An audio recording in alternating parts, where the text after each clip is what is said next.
जय भीम. बऱ्याच लोकांना असा प्रश्न पडला असेल की 1 जानेवारीला लाखो गर्दीने भीमा कोरेगावला का जातात? तर काही लोकांना असं वाटत असेल की 500 महारांनी 28,000 जणांचा पराभव केला, त्या कारणामुळं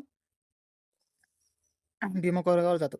तर भावांनो, 500 महारांनी 28,000 जणांचा पराभव केला हे तर खरं आहे. पण त्यामागचं थोडंसं नेमकं काय घडलं होतं भावांनो, ते तुम्हाला थोडक्यात सांगतो.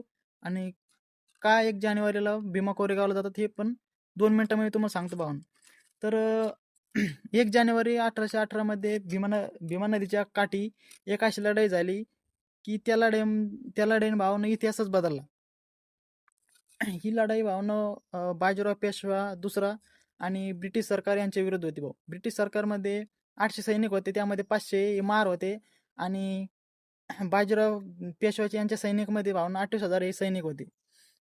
पण खऱ्या अर्थाने भावांनो या युद्धातील खरे योद्धे म्हटलं म्हणजे 500 महार.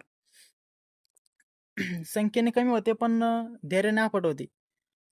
तर याच 500 महारांनी 28,000 28,000 पेशव्यांचा पराभव केला आणि अन्यायाविरुद्ध लढण्याचा एक अजरामर इतिहास घडवला.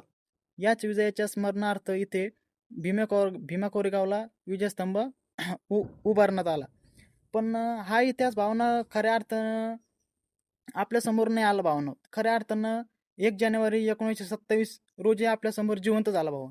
तो कसा तर थोडक्यात सांगतो भावनो, परमपूज्य महामानव बोधिसत्व भारतरत्न डॉक्टर बाबासाहेब आंबेडकर ह्या विजय स्तंभावर अभिवादन करण्यासाठी गेले.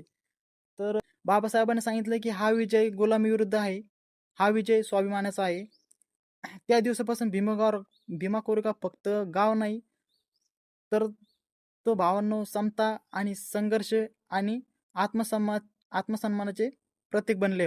खऱ्या अर्थानं भावांनो, त्या दिवसापासून दरवर्षी 1 जानेवारीला लाखो लोक इथे येतात आणि इतिहासाला वंदन करण्यासाठी आणि बाबासाहेबांच्या विचारांना सन्मान करण्यासाठी भावांनो भीमा कोरेगावला लाखो गर्दीने येतात. भावांनो, व्हिडिओ आवडला तर नक्की शेअर करा आणि हे तुम्हाला माहीत होतं की कमेंटमध्ये नक्की सांगा. जय भीम, जय संविधान, जय भीमा कोरेगाव.